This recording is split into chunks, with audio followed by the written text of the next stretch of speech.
মহাভারত কথা, স্বামী তথাগতানন্দ। শান্তনু। প্রদীপ ও সুনন্দার পুত্র শান্তনু। তাঁর বড় ভাই দেবাপি এবং ছোট ভাই মাল্লিক। বাল্য বয়সে দেবাপি সন্ন্যাসী হন। শান্তনু রাজা হলেন। তাঁর নামের অর্থ সমগুণান্বিত রাজার পুত্ররূপে জন্মগ্রহণের জন্য তার নাম শান্তনু। ইক্ষ্বাকু বংশের নৃপতি মহাভীষ পরজন্মে শান্তনুরূপে জন্মগ্রহণ করেন।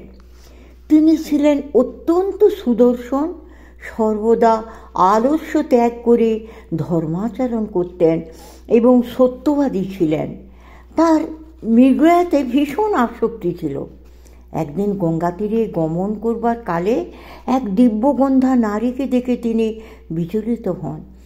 মৃগয়ার চিন্তা দূর করে সুন্দরী রমণীকে পত্নী রূপে পাবার জন্য উদ্গ্রীব হন। সেই সুন্দরী গঙ্গাদেবী। গঙ্গাদেবী শান্তনুকে একটি শর্তে বিয়ে করতে রাজি হন, আর সেই শর্ত হল গঙ্গাদেবী পূর্ণ স্বাধীনতা চান। তার কোনো কাজে রাজা কোনোদিন বাধা দিতে পারবেন না। শান্তনু তার শর্ত দ্বিধাশূন্য চিত্তে মেনে নেন। গান্ধর্ব মতে তখনই বিয়ে হলো। শান্তনু ও গঙ্গার মিলনে 8টি পুত্রের জন্ম হয়। বশিষ্ঠ ঋষির শাপে অষ্টবসু গঙ্গার পুত্ররূপে জন্মগ্রহণ করেন।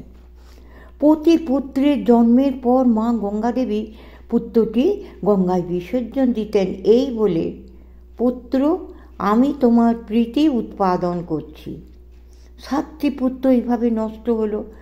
8ম পুত্রের জীবনেও ওই রূপ মৃত্যু আছে এই আশঙ্কা করে শান্তনু পত্নীকে নিষেধ করেন এবং শর্ত ভঙ্গ হওয়ায় গঙ্গাদেবী আত্মপরিচয় দিয়ে চলে যান। এই 8ম পুত্রই মহাভারতের দেবব্রত ভীষ্ম। গঙ্গার অবর্তমানে শান্তনু বিমর্ষ হয়ে পড়েন। দেবব্রত মায়ের কাছেই ছিলেন। বাল্যকাল অতীত হলে যুবক পুত্রটিকে গঙ্গাদেবী শান্তনুকে দেন। কয়েক বছর কেটে গেছে। শান্তনু রাজকাজে মন দিয়েছেন। উপযুক্ত পুত্রকে রাজা যৌবরাজ্যে অভিষিক্ত করেন। এইভাবে আরও 4 বছর কেটে গেল।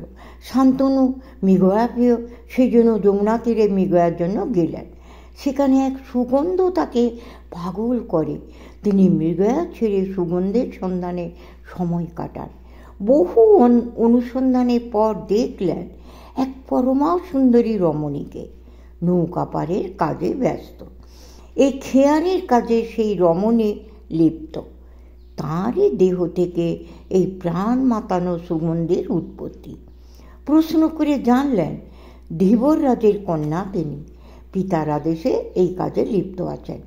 ধীবররাজের নিকট তার কন্যাকে প্রার্থনা করলে কন্যার পিতা শর্ত দেন, এই কন্যার গর্ভে যে পুত্র জন্মগ্রহণ করবে তিনি রাজা হবেন। শান্তনু সম্মতি দিতে পারেননি। তাঁর বিষণ্ণ বদন, হতশ্রীর দেহ, উদাসীন ভাব লক্ষ্য করলেন দেবব্রত। পিতার কাছে জানতে চাইলে পিতা আসল কারণ গোপন করতে ইচ্ছা করেও পারলেন না। বুদ্ধিমান যুবকের কাছে ধরা পড়ে গেলেন। শান্তনু বললেন, দেবব্রত, তোমার গুণের শেষ নেই। সর্ববিষয়ে তুমি রাজার কর্তব্য পালনে দক্ষ, কিন্তু আমার মনে এক আশঙ্কা আছে। একটিমাত্র পুত্রহীন বলেই গণ্য, একথা মহাজনের উক্তি। তোমার জীবনে কোনো অশুভ ঘটলে এই বিপুল রাজ্যের কি অবস্থা হবে?